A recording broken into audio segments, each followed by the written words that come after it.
Eu sou Márcia Barbosa, física teórica e reitora da URGS, e esse é o Café com a Reitora, uma produção do NAPEAD, produção multimídia para a educação. Hoje eu converso com Francisco Marshall, que é docente da Universidade Federal do Rio Grande do Sul e diretor do Instituto Latino-Americano de Estudos Avançados. Francisco Marshall é historiador, arqueólogo, helenista, arte historiador, iconólogo, agitador cultural, dramaturgo e pianista. É professor titular da URGS, no Instituto de Filosofia e Ciências Humanas, onde é docente desde 1994. E hoje atua como diretor do Instituto Latino-Americano de Estudos Avançados, o nosso querido ILEA. Com doutorado na USP e pós-doutorado em Princeton e em Heidelberg, é pesquisador da Fundação Alexandre von Humboldt, olha que chique, e membro da Academia Nacional de Ciências de Buenos Aires. Chico, como a gente gosta de chamar, é humanista contemporâneo de alto teor acadêmico que realiza sua trajetória com erudição criativa e compromisso com a democracia. Afinal, Chico, tu és gaúcho de onde? De Porto Alegre, Hospital Beneficência Portuguesa, 11 de dezembro de 1966, às 4h20 da manhã. Nossa, mas e deu toda a história. E como é que tu chegasse na história? Todos que chegamos onde estamos, eu, tu e colegas, Márcia, temos certamente uma pulsão de vocação que é complexa.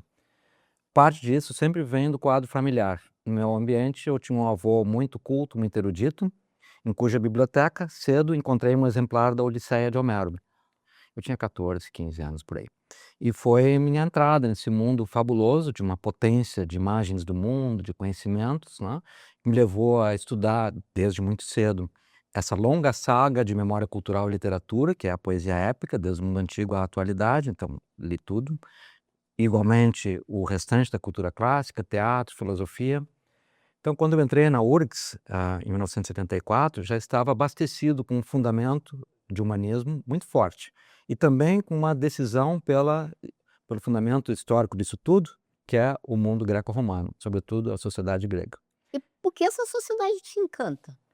Porque ali inaugurou-se o fundamento do método, de conceitos que edificaram a civilização, edificaram a ciência.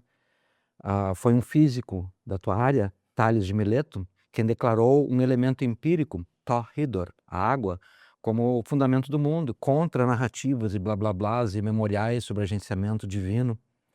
Então, com aquela palavra singela, estabeleceu-se uma escola que analisou na geração seguinte o ilimitado, o aperon de Anaximandro, e na geração posterior conceitualizou o átomo. E o que seria da física sem esse conceito?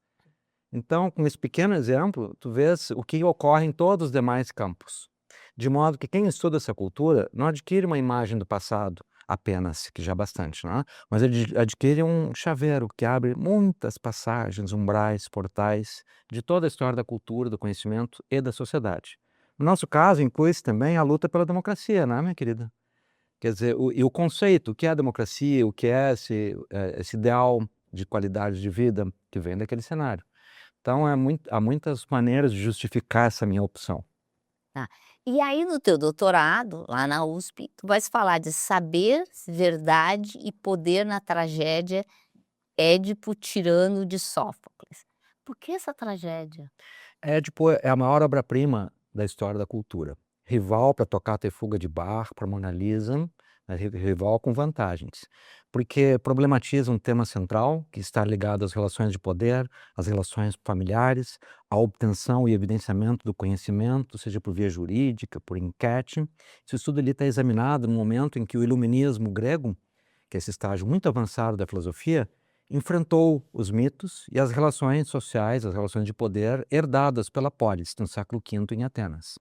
Então a tragédia, que para nós está ligado ao campo do teatro e está mais para o entretenimento, mesmo que crítico, do que para um coração de preocupações, né? No mundo grego era o contrário. Ela era o grande cenário de tensionamentos.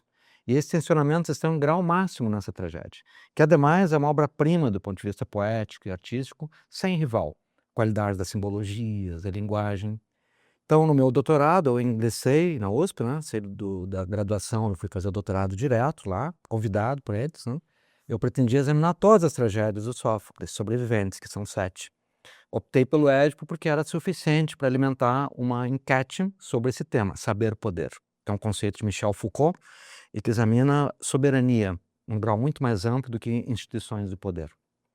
Resultou nessa tese, que por sua vez deu lugar a um livro, Édipo Tirano, a Tragédia do Saber, publicado pela nossa editora da URGS, em parceria com a ANB, que me rendeu naquele ano o Prêmio Açorianos, na categoria Ensaios de Humanidades, que foi imediatamente esgotado, porque era um livro que interessava para a história, para a psicanálise, para a crítica literária, para a antropologia, para a filosofia.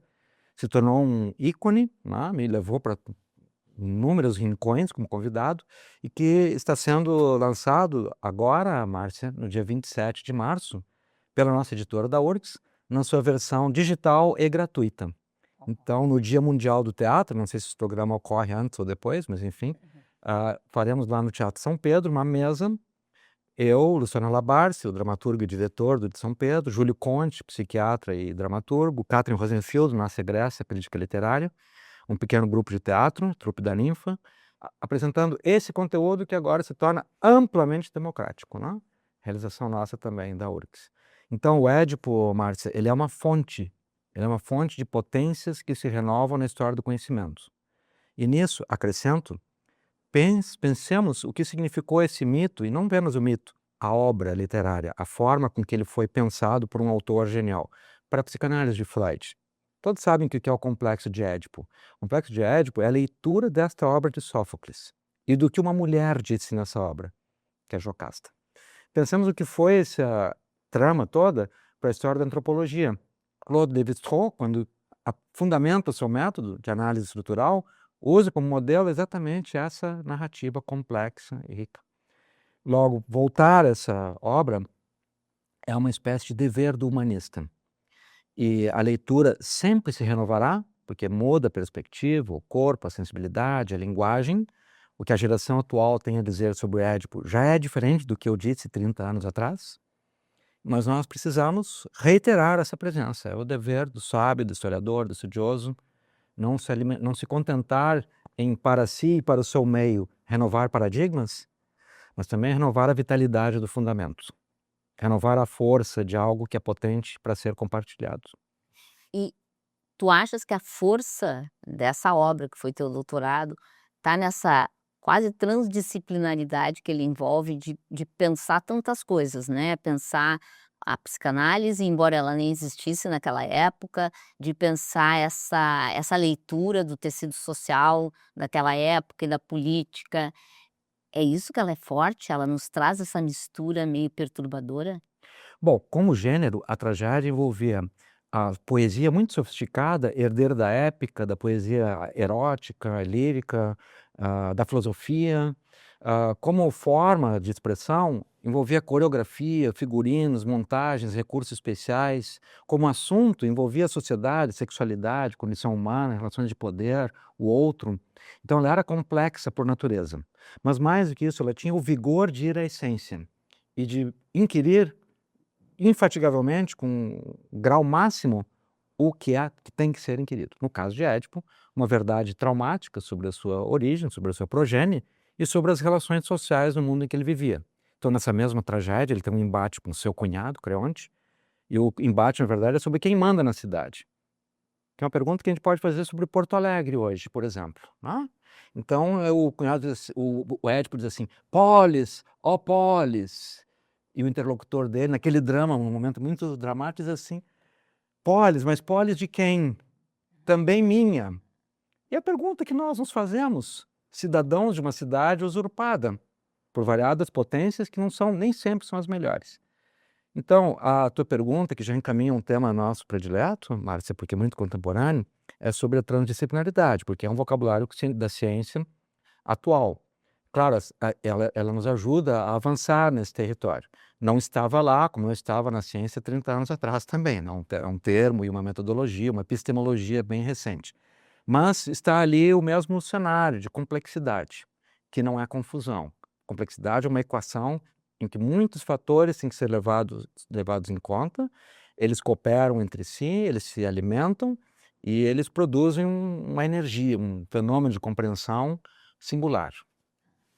Após esse doutorado tão brilhante, tu faz 2 estágios pós-doutorais, um na Alemanha e outro nos Estados Unidos.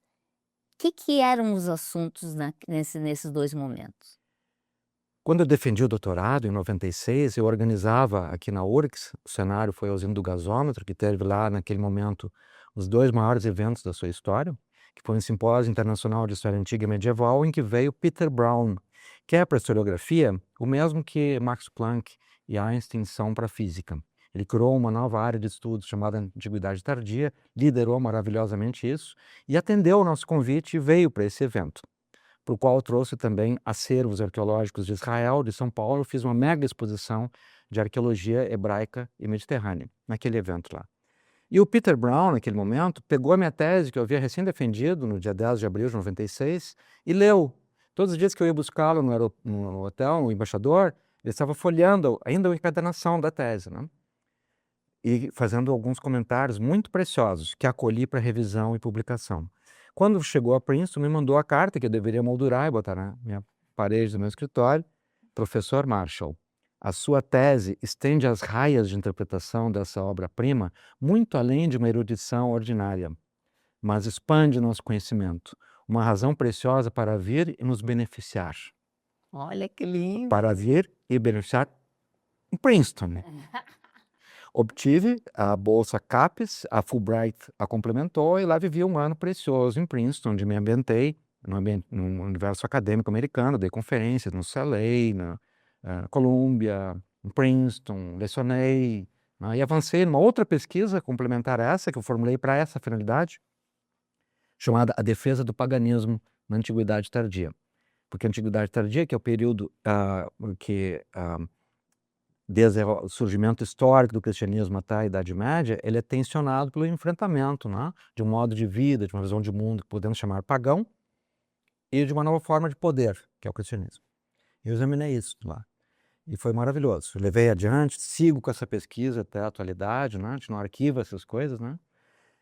Muito tempo depois não, enquanto estava em Princeton, eu saí de Princeton para Israel para realizar o que foi o projeto mais importante da minha trajetória, escavações arqueológicas em Israel, no campo do projeto Apolônia, que realizou 7 expedições científicas internacionais. Desenterramos uma cidade na costa do Mediterrâneo, um dos maiores feitos da história da arqueologia nos últimos 20 anos, né, e que nos colocou, nós, URGS e Brasil, na vanguarda desse campo do conhecimento, e que me projetou internacionalmente muito mais que no Brasil, embora no Brasil também tenha tido grande impacto.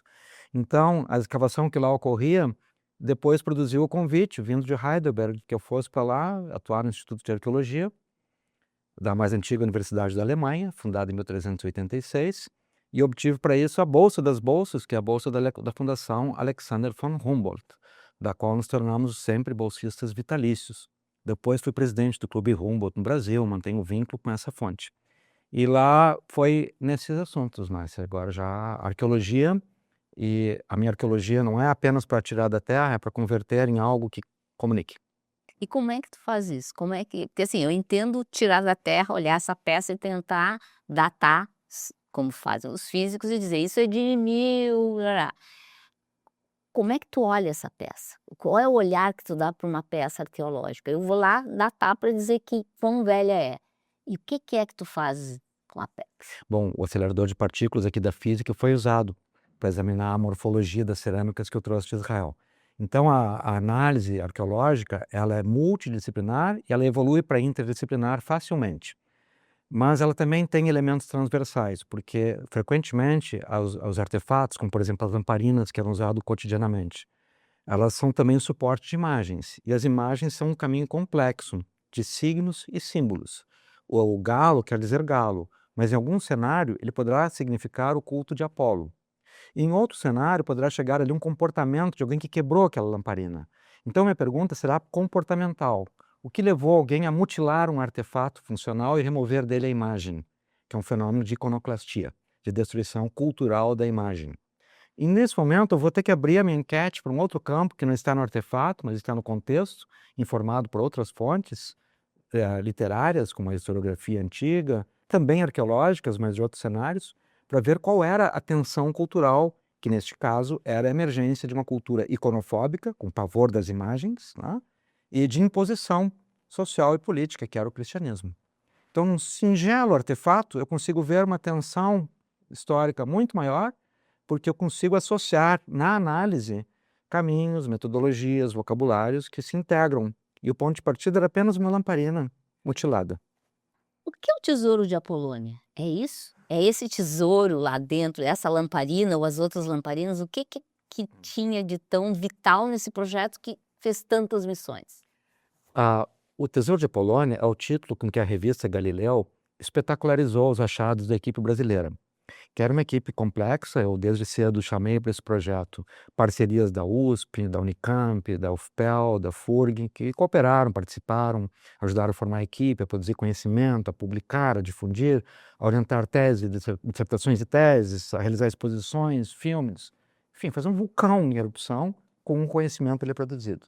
Então a matéria, mandaram um repórter aqui, José Tadeu Arantes, e ele simplesmente encontrou um ambiente de pesquisa organizado, Márcia, que era o núcleo de história antiga que eu então dirigia. Todos os bancos de imagens, com imagens digitalizadas em alta resolução e catalogadas corretamente. Toda a nossa produção bibliográfica convertida em fichas de leitura, em materiais acessíveis. Para o repórter de ciência, de divulgação científica que veio, ele achou um tesouro, porque ele encontrou informação grandiosa e fascinante, porque a arqueologia tem um fascínio há muito, desde a descoberta de Pompeia em particular, depois Troia e tantos fatos, né? A arqueologia tem um glamour inequívoco. Então o nosso projeto de autoria brasileira tinha herança desse glamour e uma base científica organizada para propiciar isso. Vai aqui a mensagem para nossos colegas que eventualmente vejam essa entrevista, para que, ao produzir o conhecimento, pensemos também na comunicação do conhecimento, que requer a sua conversão em imagens, em linguagens sociais mais ricas, que envolvem ambientes expositivos, que envolvem relações com a imprensa, que envolvem cooperação com a arte e a cultura, porque é assim que a nossa mensagem sai da Torre de Marfim e vai virar um bem social precioso. Bom, não estou dizendo que o novo projeto tenha adquirido esse caráter, porque assim, o assunto é trabalhoso torná-lo funcional, como deve ser o conhecimento, em um país com os problemas que nós temos, de iniquidade, de problemas de saúde, de tensões que temos, né? Mas o Tesouro de Apolônia, Márcia, esse sim é diferente do que foi lhe apresentado. Nós realizamos e ele atinge essa meta social, que é a formação de recursos humanos de qualidade para o trato com o patrimônio, que aprenderam exemplarmente num país como Israel, que trata memória como objetivo estratégico da nação, por razões que bem compreendemos, né, de ocupação do território, mas que compatibiliza o domínio do patrimônio, sobretudo da fonte arqueológica, com ciência, educação, turismo e sociedade.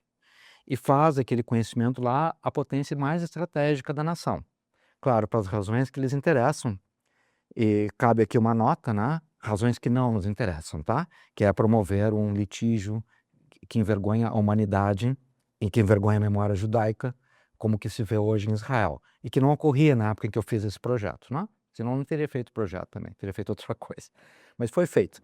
Mas nesse projeto, minhas equipes que foram para lá, que se formaram, conheceram esse cenário e voltaram e concluíram seus mestrados, doutorados e formações e foram atuar no meio acadêmico e social brasileiro, em universidades e também em prefeituras, serviços culturais. Então, usaram essa expertise para promover, como por exemplo, que era minha assistente científica no projeto, a doutora Raquel Machado Rech. Ela é hoje a principal autoridade em arqueologia missionária aqui no Rio Grande do Sul, né, formada nesse projeto, né? E ali ela tem tido resultados esplêndidos e esse patrimônio ganha outra dimensão quando tratado com rigor e não apenas pela intermitência de amadorismos, né?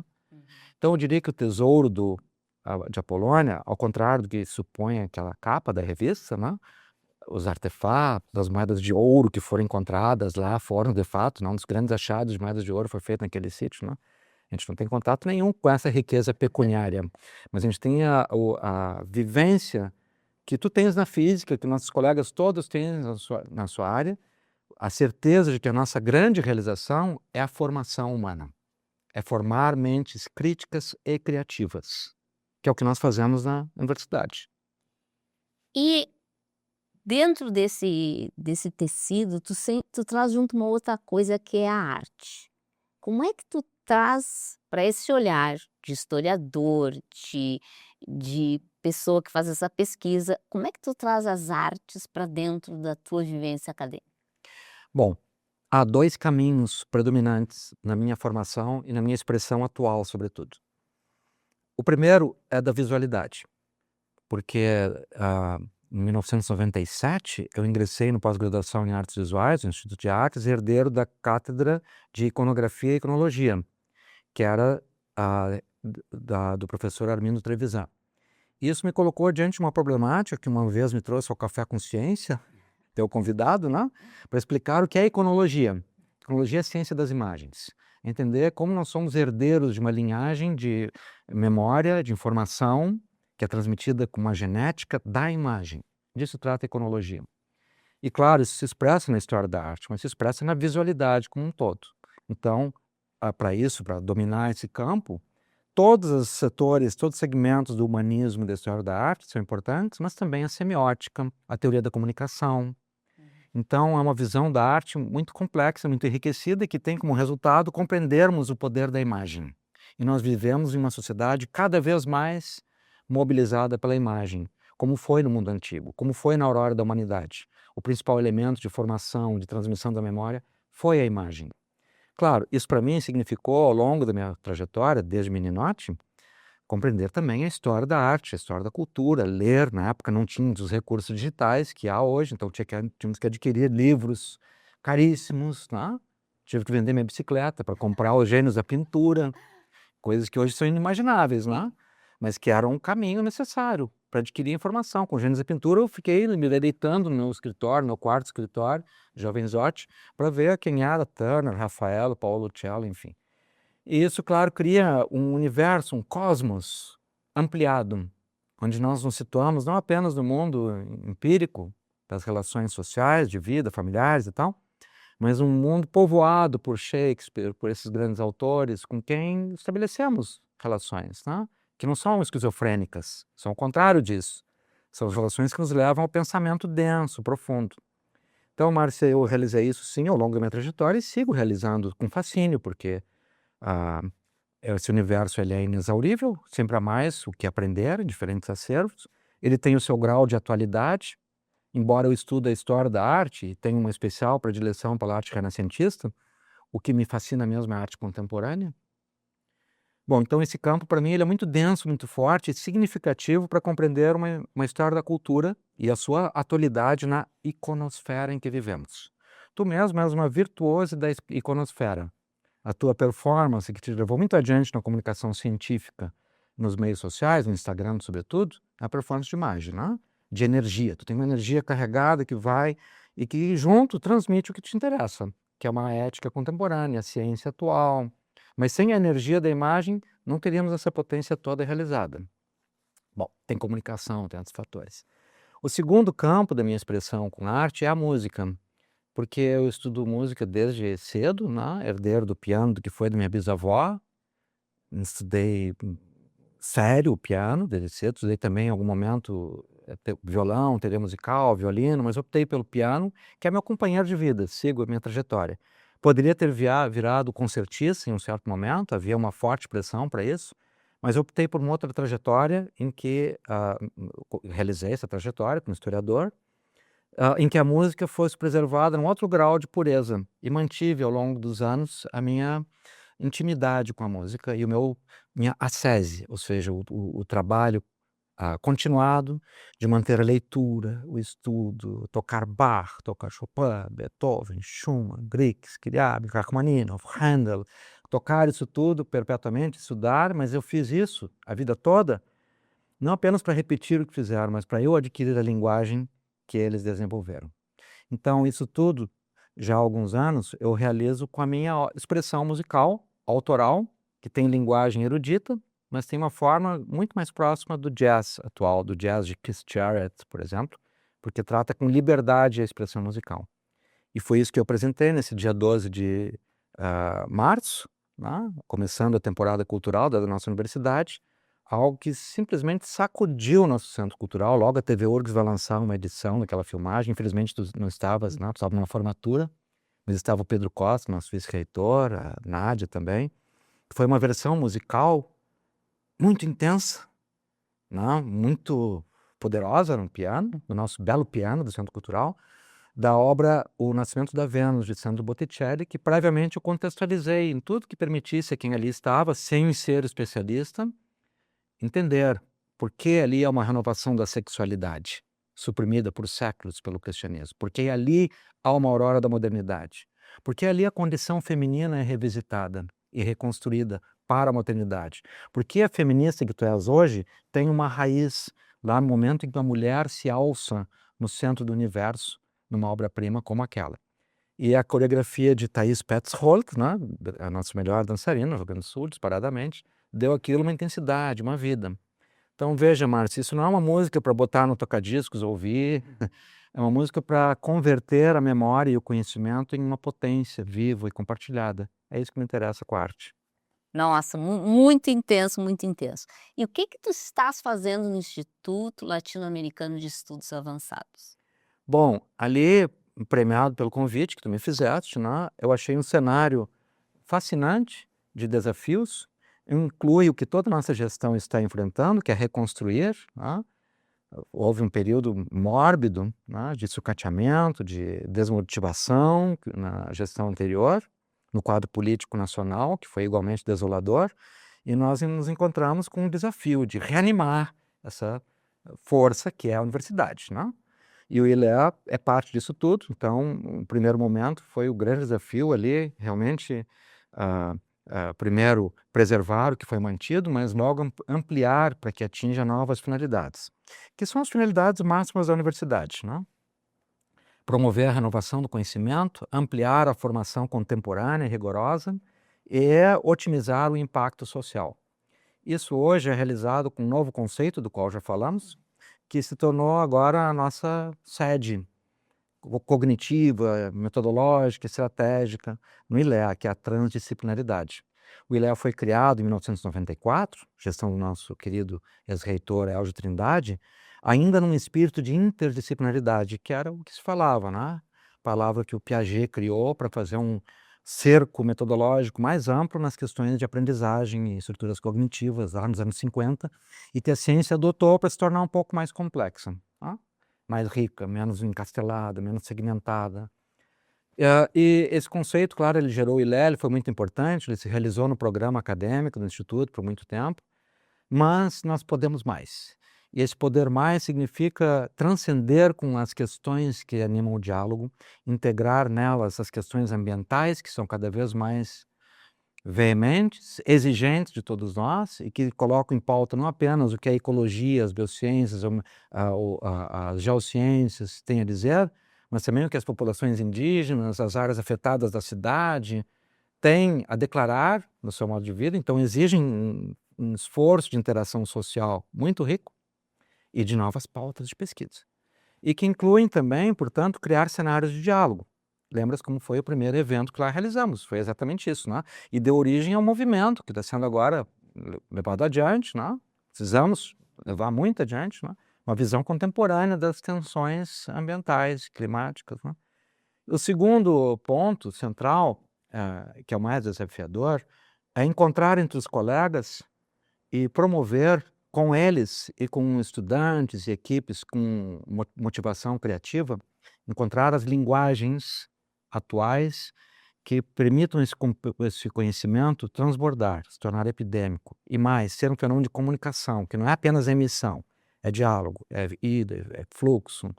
Então implica sim a gente evoluir na relação entre arte e ciência, arte, comunicação e ciência. E então todos esses desafios, Márcia, nós associamos no ILEA, nós, eu, tu, nossos colegas, nossa comunidade, a colocarmos energia ali nesse cenário tão mágico, né? Que tem lá o covil com aqueles instrumentos musicais que se tornou a grande vedete do Campus do Vale, né? Os estudantes estão sempre lá tocando, convivendo, desfrutando e com isso se envolvendo com a universidade positivamente. Gente, tá bem no finalzinho, eu vou fazer um par de perguntas, mas tem que responder com uma frase. Um sonho para o Chico Marcho. Isonomia. Um sonho para o Brasil. Mais isonomia. Porque isonomia é a palavra política da equalização. Então, um sonho para o Chico Marcho é plenitude estética. Muito bom, gente. E esse foi o nosso Café com a Reitora, com o nosso querido Chico Marshall, e é uma produção do NAPEAD, Produção Multimídia para a Educação. Fique com a gente que toda semana vai ter uma entrevista com alguém da nossa Universidade Federal do Rio Grande do Sul.